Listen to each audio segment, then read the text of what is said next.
नाम क्या है? हिस्टोरिका प्लैंटेरियम। हिस्टोरिका प्लैंटेरियम। एरिस्टोटल को फादर ऑफ जूलॉजी कहा जाता है। क्यों कहा जाता है? क्योंकि इन्होंने भी एक किताब लिखी है जिसका नाम है हिस्टोरिका एनिमिलिया। Historica Animalia. और कैस्पर बोहिम को फादर ऑफ मॉडर्न बॉटनी कहते हैं। फादर ऑफ मॉडर्न बॉटनी इनको कहा जाता है। ठीक है, फादर ऑफ मॉडर्न बॉटनी किसको कहते हैं? कैस्पर बोहिम को बोलते हैं। बात समझ में आई? कोई दिक्कत, कोई परेशानी? क्यों बोलते हैं फादर ऑफ मॉडर्न बॉटनी? क्यों कहते हैं? क्योंकि इन्होंने 6000 नए प्लांट की स्पीशीज के बारे में बताया था, 6000 नए पौधों की प्रजाति के बारे में बताया था। ठीक है, उसके बाद नेक्स्ट क्वेश्चन की बात करेंगे। कहता है how can we say that the temperature of primitive earth is very much high. हम कैसे कह सकते हैं कि आदिम पृथ्वी का तापमान बहुत अधिक रहा होगा? भाई देखिए, मैंने आपको बताया था कि जो जेबीएस हेल्डेन ने थ्योरी दी थी वो था क्या कहते हैं, केमिकल थ्योरी ऑफ एवोल्यूशन, उत्पत्ति का रासायनिक सिद्धांत। उसमें उन्होंने कहा था कि जो पुरानी पृथ्वी है उसका तापमान लगभग 2000 डिग्री सेल्सियस रहा होगा। ये उन्होंने किस बेसिस पर कहा? क्यों कहा उन्होंने ऐसा? Molecules are far apart. उस समय पर जो अणु थे वो दूर दूर थे। दूसरा ऑप्शन कहता है नो ऑक्सीजन प्रेजेंट, उससे हमें कोई लेना देना नहीं है। ठीक है, no light is there at that time. Light की स्पेलिंग गलत है, LIGHT होगा। ठीक है, आई बात समझ में? No light is there at that time, कोई प्रकाश नहीं था। No genetic material is present, अनुवांशिक तत्व नहीं था। तो ये सारी की सारी बातें बिल्कुल ठीक हैं, ये भी ठीक है, ये भी ठीक है, ये भी ठीक है, लेकिन ये इस स्टेटमेंट को जस्टिफाई नहीं करते कि आदिम पृथ्वी का तापमान अधिक क्यों था। क्योंकि मॉलिक्यूल्स जो थे वो दूर दूर थे। क्या थे? मॉलिक्यूल्स जो थे वो दूर दूर थे। आपका ये सबसे पहला जो है इसको ये जस्टिफाई करता है। भाई गर्मी होगी, गर्मी में क्या होता है? एक्सपेंशन होता है, तो मॉलिक्यूल्स दूर दूर हो जाते हैं। आई बात समझ में? कोई दिक्कत, कोई परेशानी? Smallest cell present on the earth. पृथ्वी पर मौजूद सबसे छोटी कोशिका कौन सी है? तो न्यूरॉन सेल की अगर मैं बात करूं तो ये तो लॉन्गेस्ट सेल है, सबसे लंबी है। क्या है? सबसे लंबी। ठीक। ऑस्ट्रिचेक की बात करूं तो क्या है? लार्जेस्ट सेल है। माइकोप्लाज्मा ऐसे बैक्टीरिया की फैमिली है जिसके अंदर सबसे छोटे बैक्टीरियाज आते हैं, यानी कि स्मॉलेस्ट बैक्टीरियाज इसी फैमिली में आते हैं। और इसी फैमिली का एक मेंबर है PPLO, pleuro pneumonia like organism. तो यहां पर आंसर हो जाता है PPLO। क्या आंसर हो जाता है? PPLO आंसर हो जाता है। ठीक। उसके बाद नेक्स्ट क्वेश्चन है, कहता है what is the basic difference between plant and animal cell which can be seen through naked eyes. पौधे और पशु कोशिका के बीच बुनियादी अंतर क्या है जिसे नग्न आंखों के माध्यम से देखा जा सकता है? सेल मेम्ब्रेन यानी कि कोशिका झिल्ली, सेल वॉल यानी कि सेल की जिसे हम कोशिका भित्ति कहते हैं। ठीक है, क्या कहते हैं? कोशिका भित्ति। माइटोकॉन्ड्रिया या नन ऑफ दीस। माइटोकॉन्ड्रिया को सूत्र कणिकाएं, माइटोकॉन्ड्रिया को सूत्र कणिकाएं कहा जाता है। तो देखिए भाई, बिल्कुल सही बात है कि बेसिक डिफरेंस क्या है किसी भी एनिमल और प्लांट सेल में, तो हम उसको कहेंगे कि वो बेसिक डिफरेंस है कि जो प्लांट सेल है उसमें कोशिका भित्ति पाई जाती है, लेकिन जो एनिमल सेल है उसमें कोशिका भित्ति नहीं पाई जाती। जो प्लांट सेल है उसके अंदर एक जो आउटर लेयर होती है वो खुरदुरी लेयर होती है, जो कि पता हम खुली आंखों से ही देख सकते हैं। ऐसी बार्क वाली जो लेयर है वो किसी जानवर पर नहीं पाई जाती। तो आपका आंसर हो जाता है सेकंड, सेल वॉल, सेल की दीवार। ठीक, आई बात समझ में? कहता है name the cell organelle which use ATP to give energy. Cell organelle का नाम बताइए जो एटीपी को दी गई ऊर्जा का उपयोग करती है। बिल्कुल सही बात है, लाइसोसोम्स ऑप्शन में दिया हुआ है, लेकिन आपको पता होना चाहिए कि लाइसोसोम्स को तो सुसाइडल बैग बोलते हैं, आत्महत्या की थैली। ये ऐसे क्वेश्चंस हैं मेरे बच्चे जो आपके पेपर में बहुत बार पूछे जाते हैं। आत्महत्या की थैली इसको कहा जाता है। प्लास्टिड्स, ये सिर्फ प्लांट सेल में पाया जाता है और इसको किचन ऑफ द सेल कहते हैं, kitchen of the cell. Mitochondria, इसको क्या बोलते हैं मेरे बच्चे? एनर्जी या powerhouse of the cell. क्यों बोलते हैं? कोशिका का ऊर्जा घर, क्या बोलते हैं इसको? कोशिका का ऊर्जा घर। क्यों बोलते हैं इसको?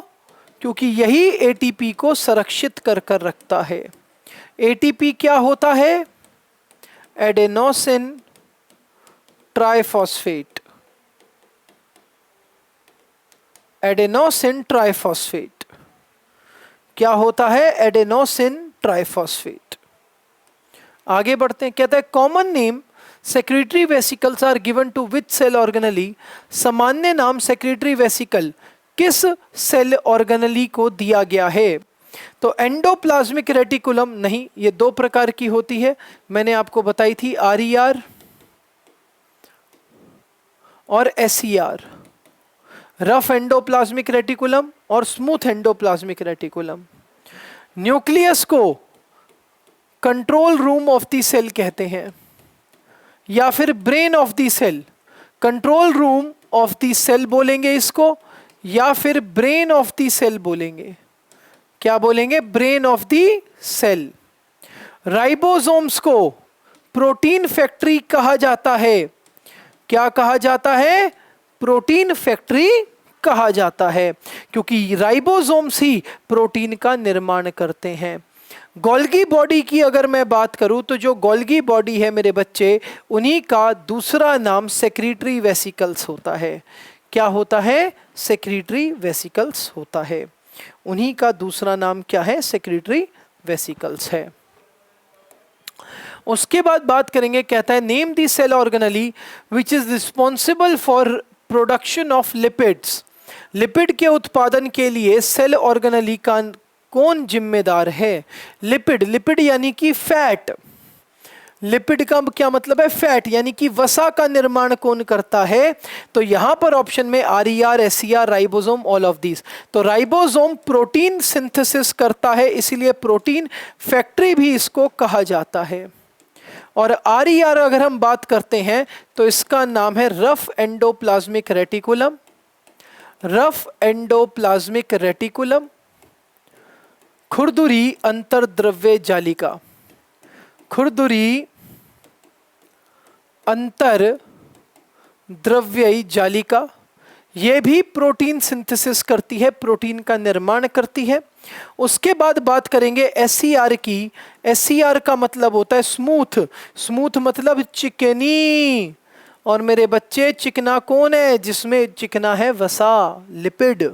तो यही किसका निर्माण करती है? लिपिड का निर्माण करती है, लिपिड सिंथेसिस करती है। ठीक है, तो आंसर हो जाता है एसईआर। क्या आंसर हो जाता है? एसईआर। कोई दिक्कत, कोई परेशानी यहां तक? चलिए आगे बढ़ते हैं, नेक्स्ट क्वेश्चन की बात करेंगे। कहता है which part of the cell organelle is responsible for protein synthesis. इनमें से कौन सा है जो प्रोटीन का संश्लेषण करता है? तो यहां पर ऑप्शंस में हमें देखना है। तो हमें अभी पहले प्रीवियस क्वेश्चन से ये पता चल जाना चाहिए था कि प्रोटीन का निर्माण राइबोसोम्स द्वारा होता है और आरईआर द्वारा होता है।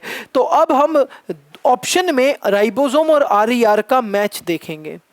तो यहां से मुझे दिख गया सेकंड ऑप्शन, ये दोनों ही मिलकर प्रोटीन का निर्माण करते हैं। ये दोनों ही मिलकर प्रोटीन का निर्माण करते हैं। कहता है which pair of cell organelle contain genetic material, very important question.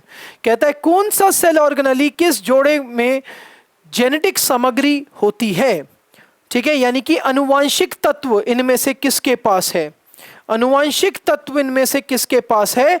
तो बहुत ही सिंपल सा ये क्वेश्चन है, मैंने आपको बता रखा है कि सेल का जो न्यूक्लियस होता है उसके पास जेनेटिक मटेरियल होता है और एक माइटोकॉन्ड्रिया होता है, उसके पास भी इसका अनुवांशिक तत्व होता है।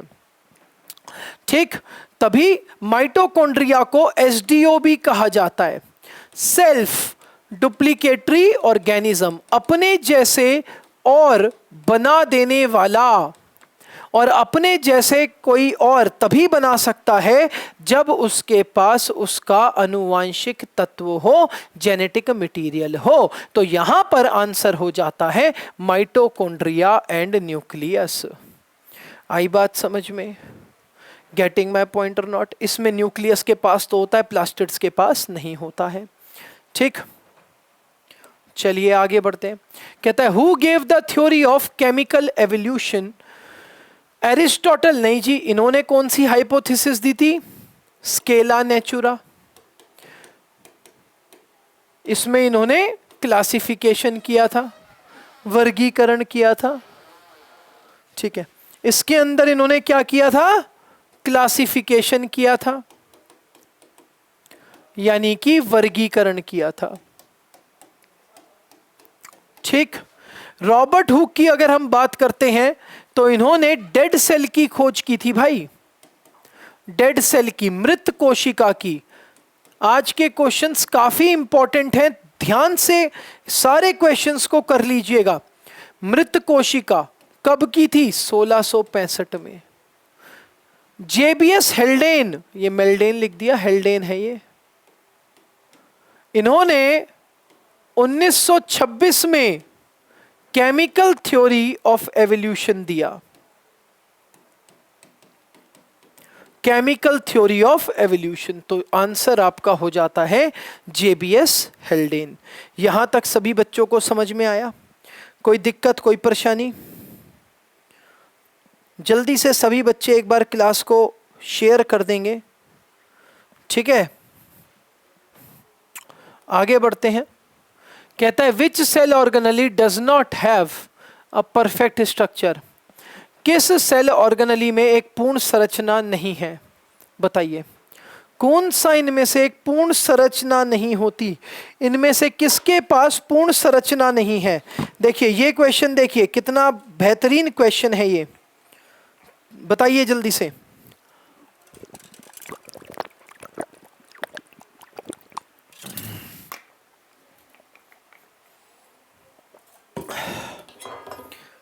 हम बताइए, यानी कि किसका पूर्ण संरचना नहीं है, किसका स्ट्रक्चर पूर्ण रूप से तैयार नहीं है? माइटोकॉन्ड्रिया, इसका तो अपना एक स्ट्रक्चर होता है ना, आपने सेल के अंदर देखा होगा। लाइसोसोम्स का भी स्ट्रक्चर है, न्यूक्लियस का भी स्ट्रक्चर है, लेकिन राइबोसोम्स के पास आवरण पाया नहीं होती, सेल मेम्ब्रेन इज एब्सेंट, इसीलिए इनका कोई पूर्ण स्ट्रक्चर नहीं होता। तो आंसर हो जाता है ribosome, cell membrane is absent, cell membrane is absent, पूर्ण संरचना नहीं होती, सेल मेम्ब्रेन इज एब्सेंट। ठीक मेरे बच्चे, कोई दिक्कत, कोई परेशानी? उसके बाद बात करेंगे, कहता है who was the inventor of first living cell? प्रथम जीवित कोशिका के आविष्कारक कौन है? जीवित कोशिका की बात कर रहा है ये, तो रॉबर्ट हुक ने तो डेड सेल की खोज की थी। इन्होंने तो सेल पर एक किताब भी लिखी है जिसका नाम है माइक्रोग्राफिया। क्या नाम है? माइक्रोग्राफिया, याद रखेंगे। रॉबर्ट ब्राउन, इन्होंने न्यूक्लियस की खोज की थी, केंद्रक की खोज इन्होंने ही की थी। लुइस पैश्चर, इन्होंने एक टेक्निक बनाई है जिसका नाम है पैश्चराइजेशन। ये 4 प्रकार का होता है, लेकिन पढ़ना आपको सिर्फ एक ही प्रकार का है। कौन सा, जिसमें हम 65 से 70 डिग्री दूध को उबालते हैं, ठीक है, बॉईल करते हैं और फिर उसे ठंडा होने रख देते हैं, फिर उसे ठंडा होने रख देते हैं, जिससे उसके अंदर के जो बैक्टीरिया होते हैं, जीवाणु होते हैं, वो मरने लग जाते हैं। ठीक, वो मरने लग जाते हैं। लुवेनहॉक, इन्होंने ही जीवित कोशिका की खोज की थी। इनका पूरा नाम है एंटोनी वॉन ल्यूवेनहॉक। सबसे पहली जीवित कोशिका का नाम क्या था? फर्स्ट लिविंग सेल का नाम, फर्स्ट लिविंग सेल का नाम क्या है? वो है साइनोबैक्टीरिया। साइनोबैक्टीरिया, क्या नाम है सबसे पहली जीवित कोशिका का? साइनोबैक्टीरिया। ठीक है,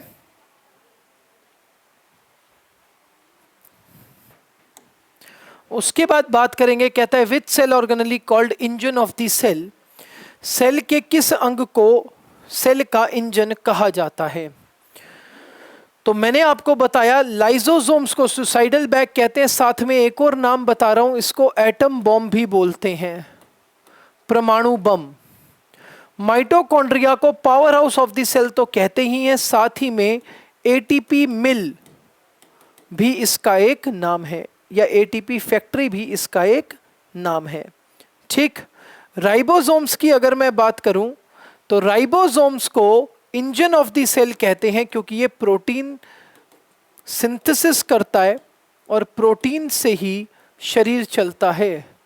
तो आंसर हो जाता है राइबोसोम। क्या आंसर हो जाता है? राइबोसोम।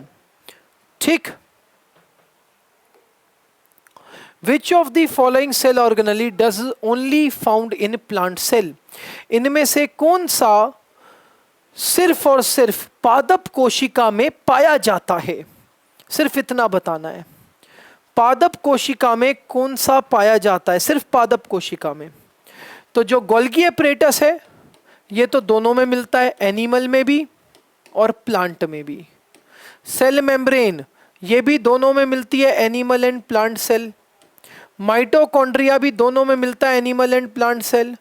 गोल्गी कॉम्प्लेक्स, गोल्गी जटिल जो है वो सिर्फ मिलती है पादप कोशिका में, यानी कि प्लांट सेल में। और कौन से प्लांट सेल में? डायकोटिजोम्स या डायकोटिलेडन्स, हिंदी में इसे बोलते हैं द्विबीजीय पौधे। यानी कि डाय का मतलब होता है दो, कोटी का मतलब होता है कवरिंग, लिडन का मतलब होता है सीड। जिसके बीज के कवर को दो भागों में विभाजित किया जा सके उसे क्या कहते हैं? उसे कहते हैं डायकोटिलिडन्स, द्विबीजीय पौधे। जैसे चना, राजमा, छोले, दाल, ये सारे डायकोटिलिडन सीड होते हैं, द्विबीजीय पौधे होते हैं। तो उनमें गोल्गी कॉम्प्लेक्स पाया जाता है, गोल्गी जटिल पाया जाता है। गोल्गी बॉडी की खोज किसने की थी? ये दोनों ही गोल्गी बॉडी के पार्ट होते हैं, याद रखिएगा, गोल्गी एपरेटस और गोल्गी कॉम्प्लेक्स। गोल्गी बॉडी की खोज की थी कैमिलियो गोल्गी ने, उन्हीं के नाम पर इनका नाम है। और 1906 में इनको इसको खोजने के लिए नोबल प्राइज, नोबल पुरस्कार से नवाजा गया। कोई दिक्कत, कोई परेशानी? यहां तक समझ में आ गया सभी को? उसके बाद बात करेंगे, कहता है which enzyme is responsible for residual protein digestion. अवशिष्ट प्रोटीन पाचन के लिए कौन सा एंजाइम जिम्मेदार है? पेप्सिन, ट्रिप्सिन और रेनिन, या नन ऑफ दीस। बहुत ही सिंपल क्वेश्चन है। मैंने आपको बताया है कि रेनिन मिल्क प्रोटीन का पाचन करता है, दूध में उपस्थित प्रोटीन का पाचन करता है, मैंने आपको ये बताया है। मिल्क प्रोटीन का नाम होता है कैसिनोजिन। क्या नाम है? कैसिनोजिन। रेनिन कैसिनोजिन को दो भागों में तोड़ता है, कैसीन में और वे प्रोटीन में। कैसीन का पाचन नवजात शिशु में नहीं होता, तभी वो दूध पीने के बाद सफेद सफेद चीज बाहर फेंकता है। आप चाट कर देखेंगे खट्टी होगी। तो in an infant casein is not digested. ठीक है। और वे प्रोटीन जो है वो बॉडी बिल्डिंग प्रोटीन है, शरीर का विकास करने वाला। क्या करता है ये? शरीर का विकास करता है, शरीर का विकास करता है, बॉडी बिल्डिंग प्रोटीन है वे प्रोटीन। गेटिंग माई पॉइंट और नॉट? ये समझ में आया रेनिन का काम। पेप्सिन जो ठोस चीजों में प्रोटीन होता है उसका पाचन करता है। तो मैं सीधा सीधा लिख दूंगा डाइजेस्ट फूड प्रोटीन। ठीक, भोजन में उपस्थित प्रोटीन का पाचन करता है। जो प्रोटीन पेप्सिन से स्टमक के अंदर बच जाता है, छोटी आंत में जब पेनक्रियाटिक जूस निकलता है, मतलब पेनक्रियाटिक जूस छोटी आंत में डालता है, वहां पर ट्रिप्सिन नामक एंजाइम जो प्रोटीन पेप्सिन से बच गया उसको पकड़ लेता है और उसका पाचन करता है। तो उसको हम बोलेंगे अपशिष्ट प्रोटीन। आई बात समझ में? तो ट्रिप्सिन जो है वो पेप्सिन का भाई है। जो प्रोटीन पेप्सिन से बच जाता है उस प्रोटीन का पाचन ट्रिप्सिन करता है। गेटिंग माय पॉइंट और नॉट? बात समझ में आई नहीं आई? आई गई होगी। कहता है which part of salivary gland secrete maximum saliva? सबसे ज्यादा लार कौन सा भाग लार ग्रंथि का निकालता है? लार ग्रंथि 3 प्रकार की होती है। सब मैंडिबुलर, जिसको हम बोलते हैं अधो हनु, सबलिंगुअल अधो जिह्वा, और पैरोटिड। पैरोटिड 50 से 55% लार का निर्माण करती है, सलाइवा का निर्माण करती है। ये चीक्स में मौजूद होती है, गालों में उपस्थित होती है। आंसर पैरोटिड हो जाता है। आई बात समझ में? सब मैंडिबुलर का मतलब होता है मैंडिबल, वो पूरे इस हिस्से में मौजूद होती है। सबलिंगुअल यानी कि जिह्वा, जीभ पे उपस्थित होती है। ठीक, आई बात समझ में? कोई दिक्कत, कोई परेशानी? कहता है विच of the following is vestigial organ? निम्नलिखित में से कौन सा अवशिष्ट अंग है?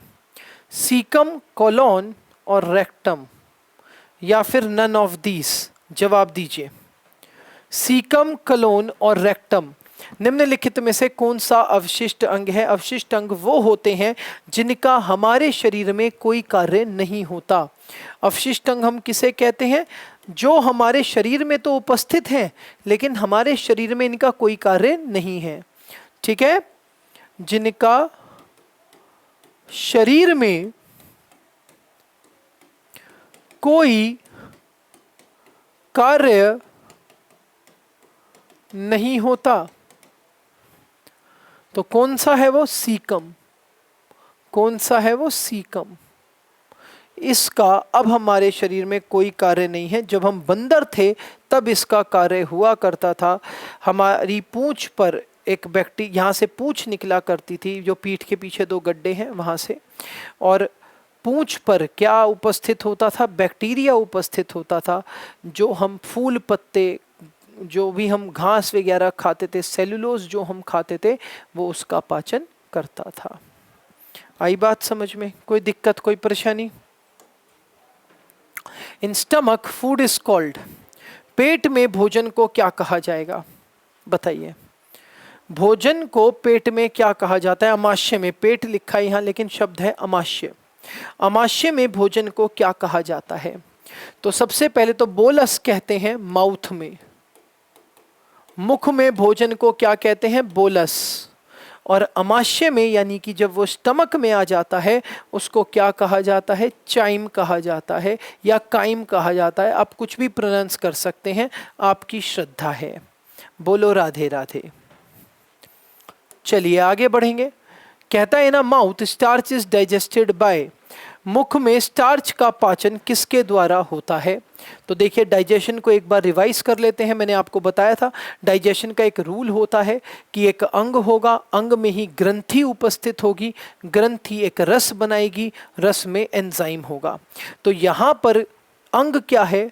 अंग है माउथ, यानी कि मुख। मुख की बात की जा रही है। मुख में एक ग्रंथि होती है, ग्लैंड होता है। उस ग्रंथि का नाम क्या है? उस ग्रंथि के नाम की अगर मैं बात करूं तो उस ग्रंथि का नाम है सलाइवरी ग्लैंड, लार ग्रंथि। क्या है नाम? लार ग्रंथि। लार ग्रंथि एक जूस निकालती है, एक रस निकालती है। इस रस का नाम क्या है? इस रस का नाम है सलाइवा, यानी कि लार। इस लार में ही एक एंजाइम उपस्थित होता है, एक किण्वक उपस्थित होता है। इस किण्वक का नाम क्या है? इस किण्वक का नाम है सलाइवरी अमाइलेज।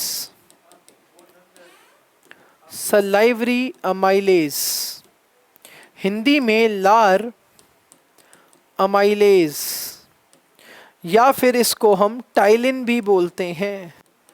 क्या बोलते हैं? टाइलिन। तो यहां पर आपको अगर दिखे टाइलिन तो वो क्या करेगा? किसका पाचन करेगा? डाइजेस्ट करता है स्टार्च का। किसका पाचन करता है मेरे बच्चे? स्टार्च का पाचन करता है। और स्टार्च क्या है? Type of carbohydrate. तो ये आपकी मुख के अंदर पाचन क्रिया चल रही है। तो यहां पर आंसर हो जाता है टाइलिन। क्या आंसर हो जाता है मेरे बच्चे? टाइलिन आंसर हो जाता है। ठीक, कोई दिक्कत, कोई परेशानी? सभी को अच्छे से समझ में आ रहा है? जो भी बच्चा आगे चलकर क्लास लेगा उसको ये सारी चीज़ें समझ में आनी चाहिए। मैं इसीलिए एक एक पॉइंट क्लियर कर कर चल रहा हूँ। कहता है scientific name of small intestine, छोटी आंत का वैज्ञानिक नाम क्या होता है? तो छोटी आंत का वैज्ञानिक नाम, पहला ही ऑप्शन हमें नजर आ रहा है, सकस एंटेरिकस। सकस एंटेरिकस। बकल कैविटी मुख का वैज्ञानिक नाम है, माउथ का वैज्ञानिक नाम है। किसका नाम है? मुख का वैज्ञानिक नाम है, माउथ का वैज्ञानिक नाम है। कहता है पीएच ऑफ पेनक्रियाटिक जूस, अग्नाशय रस का पीएच कितना होता है? तो जो अग्नाशय रस है मेरे बच्चे, उसका पीएच 7.5 से 8.3 होता है। 7.5 से 8 बाइल जूस का पीएच है, पित्त रस का पीएच है, पित्त रस। 1 से 3.5 HCl का पीएच होता है जो हमारे स्टमक में होता है। ठीक है। 7.4 रक्त का पीएच होता है, ब्लड का पीएच होता है। और 7.2 सलाइवा यानी कि लार का पीएच होता है, लार का पीएच होता है।